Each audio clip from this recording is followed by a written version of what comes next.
सृष्टि खंड तुलसी स्तोत्र का वर्णन। ब्राह्मणों ने कहा, गुरुदेव, हमने आपके मुख से तुलसी के पत्र और पुष्प का शुभ महात्म्य सुना, जो भगवान श्री विष्णु को बहुत ही प्रिय है। अब हम लोग तुलसी के पुण्यमय स्त्रोत का श्रवण करना चाहते हैं। व्यास जी बोले, ब्राह्मणों, पहले स्कंद पुराण में जो कुछ बतला आया हूं वही यहाँ कहता हूं। शतानंद मुनि के शिष्य कठोर व्रत का पालन करने वाले थे। उन सबों ने एक दिन अपने गुरु को प्रणाम करके परम पुण्य और हित की बात पूछी।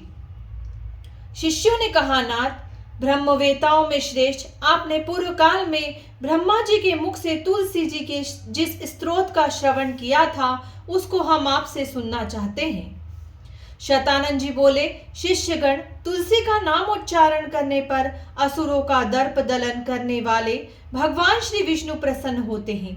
मनुष्य के पाप नष्ट हो जाते हैं तथा उसे अक्षय पुण्य की प्राप्ति होती है। जिसके दर्शन मात्र से करोड़ों गोदान का फल होता है, उस तुलसी का पूजन और वंदन लोग क्यों न करें। कलयुग के संसार में वे मनुष्य धन हैं जिनके घर में शालग्राम शिला का पूजन संपन्न करने के लिए प्रतिदिन तुलसी का वृक्ष भूतल पर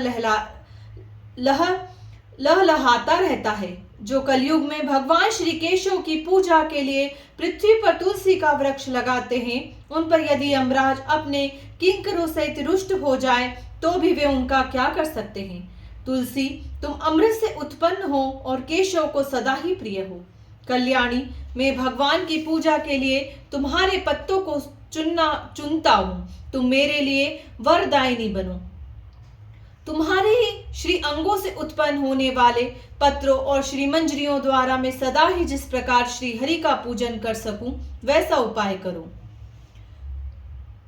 पवित्रांगी तुलसी, तुम कलिमल का नाश करने वाली हो। इस भाव के मंत्रों से जो तुलसी दलों को चुनकर उनसे भगवान वासुदेव का पूजन करता है, उसकी पूजा का करोड़ों गुना फल होता है।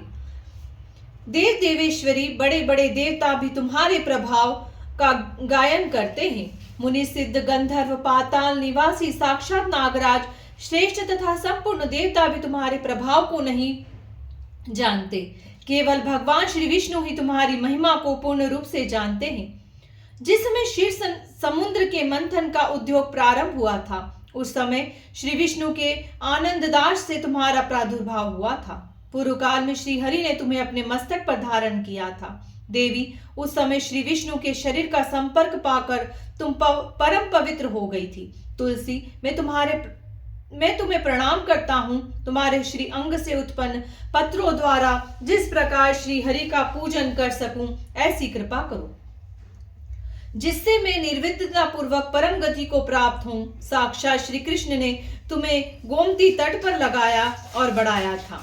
वृंदावन में विचरते समय उन्होंने संपूर्ण जगत और गोपियों के हित के लिए तुलसी का सेवन किया। जगत प्रिया तुलसी, पूर्व काल में वशिष्ठ जी के कथनानुसार श्री रामचंद्र जी ने भी राक्षसों का वध करने के उद्देश्य से सरयू के तट पर तुम्हें लगाया था। तुलसी देवी, मैं तुम्हें प्रणाम करता हूँ। श्री रामचंद्र जी से वियोग हो जाने पर अशोक वाटिका में रहते हुए जनक किशोरी सीता ने तुम्हारा ही ध्यान किया था, जिससे उन्हें पुनः अपने प्रियतम का समागम प्राप्त हुआ। पूर्व काल में हिमालय पर्वत पर भगवान शंकर की प्राप्ति के लिए पार्वती देवी ने तुम्हें लगाया और अपनी अभिष्ट सिद्धि के लिए तुम्हारा सेवन किया था। तुलसी देवी, मैं तुम्हें नमस्कार करता हूँ। संपूर्ण देवंगनाओं और किन्नरों ने भी दुस्वप्न का नाश करने के लिए नंदनवन में तुम्हारा सेवन किया था। देवी, तुम्हें मेरा नमस्कार है। धर्मारण्य गया में साक्षात पितरों ने तुलसी का सेवन किया था। दंडकारण्य में भगवान श्री रामचंद्र जी ने अपने हित साधन की इच्छा से परम पवित्र तुलसी का वृक्ष लगाया तथा लक्ष्मण और सीता ने भी बड़ी भक्ति के साथ उसे पोसा था। जिस प्रकार शास्त्रों में गंगा जी को त्रिभुवन व्यापिनी कहा गया है, उसी प्रकार तुलसी देवी भी संपूर्ण चराचर जगत में दृष्टिगोचर होती है। तुलसी का ग्रहण करके मनुष्य पातकों से मुक्त हो जाता है, और तो और मुनीश्वरों, तुलसी के सेवन से ब्रह्म हत्या भी दूर हो जाती है। तुलसी के पत्ते से टपकता हुआ जल जो अपने सिर पर धारण करता है, उसे गंगा स्नान और 10 गोदान का फल प्राप्त होता है। देवी मुझ पर प्रसन्न हो, देवेश्वरी हरिप्रिय मुझ पर प्रसन्न हो जाओ। क्षीर सागर के मंथन से प्रकट हुई तुलसी देवी, मैं तुम्हें प्रणाम करता हूँ। द्वादशी की रात्रि में जागरण करके जो इस तुलसी स्त्रोत का पाठ करता है, भगवान श्री विष्णु उसके 32 अपराध क्षमा करते हैं। बाल्यावस्था, कुमारावस्था, जवानी और बुढ़ापे में जितने पाप किए होते हैं, वे सब तुलसी स्त्रोत के पाठ से नष्ट हो जाते हैं। तुलसी के स्त्रोत से संतुष्ट होकर भगवान सुख और अभ्युदय प्रदान करते हैं। जिस घर में तुलसी का स्त्रोत लिखा हुआ विद्यमान रहता है, उसका कभी अशुभ नहीं होता, उसका सब कुछ मंगलमय होता है, किंचित भी अमंगल नहीं होता। उसके लिए सदा सुकाल रहता है, वह घर प्रचुर धन धान्य से भरा रहता है। तुलसी स्त्रोत का पाठ करने वाले मनुष्य के हृदय में भगवान श्री विष्णु के प्रति अविचल भक्ति होती है तथा उसका वैष्णवों से कभी वियोग नहीं होता। इतनी ही नहीं, उसकी बुद्धि कभी अधर्म में नहीं प्रवृत्त होती। जो द्वादशी की रात्रि में जागरण करके तुलसी स्त्रोत का पाठ करता है, उसे करोड़ों तीर्थों के सेवन का फल प्राप्त होता है।